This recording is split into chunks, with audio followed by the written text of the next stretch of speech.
MP board कक्षा 9वीं वाले सभी विद्यार्थियों का यहाँ पर गणित विषय का जो प्रश्न पत्र है पूरा पेपर और उसका सॉल्यूशन मेरे द्वारा बताया जा रहा है। माय डियर फ्रेंड्स, जो क्वेश्चन पेपर मैं आपको बता रहा हूँ यहाँ से 100% आपकी परीक्षा में प्रश्न बनेंगे, इसलिए इस वीडियो को आप सभी छात्र जो हैं पूरा देखें, क्योंकि हिंदी विषय का पेपर भी हमने बताया था, संस्कृत का भी पेपर बताया था और आप जानते हैं कि प्यारे विद्यार्थियों 100% में से 95% पेपर हमारे द्वारा बनाए गए पेपर से बने हैं।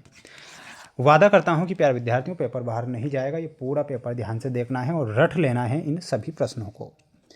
पहला प्रश्न परीक्षा में आएगा, आप देखिएगा। निम्नलिखित में से एक पूर्णांक है, तो एक पूर्णांक क्या है? यहाँ पर आपको -3 जो दिया गया है ये एक पूर्णांक है। इसमें आप ऑप्शन नंबर सी जो दिया गया है करेक्ट करके आएंगे। अगला प्रश्न आएगा परीक्षा में, x बराबर 1 पर व्यंजक 4x - 3 का मान क्या होगा? तो इसका मान के रूप में आपको 1 करेक्ट लिखना है। जितने भी विद्यार्थी हमारे साथ नए आज जुड़े हैं तो प्यारे विद्यार्थियों चैनल को सब्सक्राइब जरूर करें, क्योंकि आपके लिए प्रयास और मेहनत हम लगातार कर रहे हैं ताकि हमारे साथ सभी जो प्यारे भैया बहन हमारे साथ जुड़े हुए हैं उनके अच्छे नंबर आ सकें।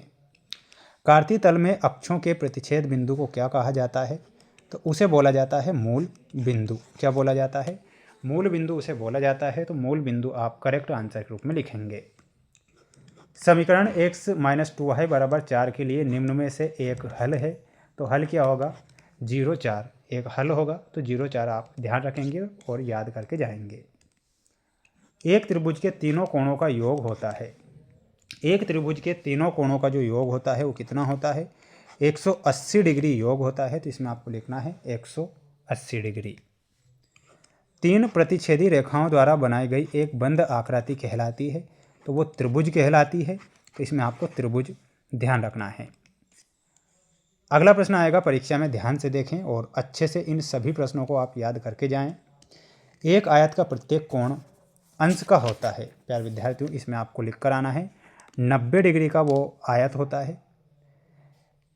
एक तल पर उन सभी बिंदुओं का समूह जो तल के एक स्थिर बिंदु से एक स्थिर दूरी पर स्थित हो एक कहलाता है, वो वृत्त कहलाता है। यानी कि ये जो परिभाषा दी है ये एक वृत्त की परिभाषा है। यदि एक त्रिभुज की भुजाएं हैं 8 सेंटीमीटर, 11 सेंटीमीटर और 13 सेंटीमीटर, तो उस त्रिभुज का अर्ध परिमाप कितना होगा? तो अर्ध परिमाप सेंटीमीटर में बताना है और वो हो जाएगा 16 सेंटीमीटर।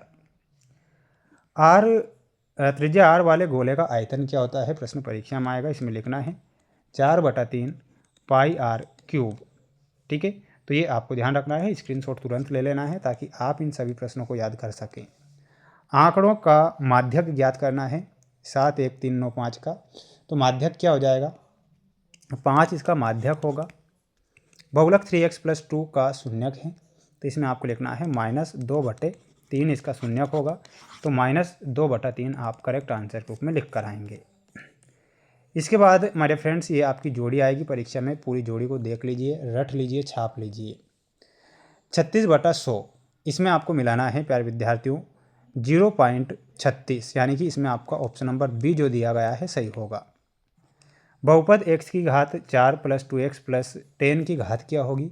तो घात हो जाएगी प्यारे विद्यार्थियों 4, इसमें ऑप्शन नंबर सी से मिलाएंगे। बिंदु -4 0 का जो भुज होता है वो क्या होता है? -4 भुज होगा। बिंदु 3 2 की कोटि क्या होगी? तो 3 और 2 की जो कोटि दी गई है आपको क्या ध्यान रखना है? इसमें आपको ध्यान रखना रहेगा, देखिएगा फोर्थ में ना, तो फोर्थ में ऑप्शन नंबर ई।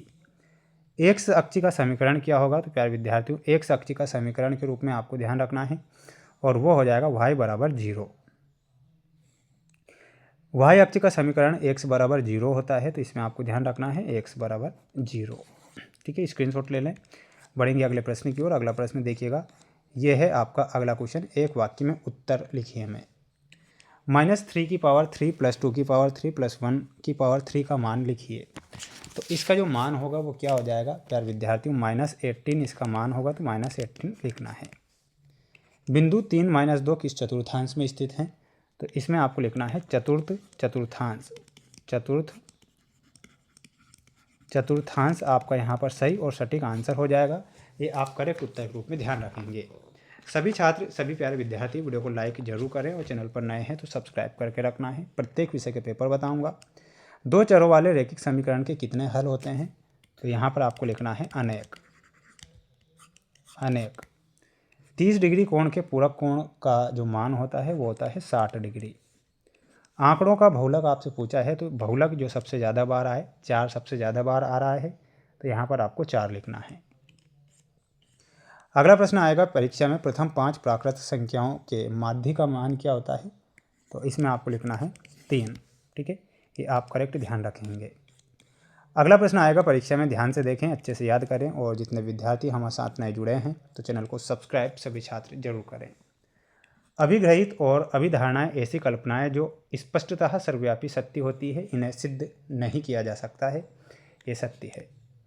यदि दो रेखाएं परस्पर प्रतिच्छेद करती है तो शीर्षाभिमुख कोण बराबर होते हैं, ये भी सत्य लिखना है। किसी त्रिभुज के बराबर कोणों की सम्मुख भुजाएं असमान होती है, यह गलत होगा। किसी समबाहु त्रिभुज का प्रत्येक कोण 50 डिग्री का होगा, गलत होगा। पतंग एक समांतर चतुर्भुज है, ये सत्य लिखना है। स्क्रीनशॉट ले लें। अगला देखिएगा, अगला क्वेश्चन आएगा परीक्षा में, 3 असंख्य अंश रेखीय बिंदुओं से जाने वाला केवल एक वृत्त होता है, ये सत्य के रूप में लिखना है। इसके बाद में माय डियर फ्रेंड्स, ये आपकी परीक्षा में आने वाले 2 नंबर में क्वेश्चन आएंगे, इन्हें आप ध्यान से देख लीजिए।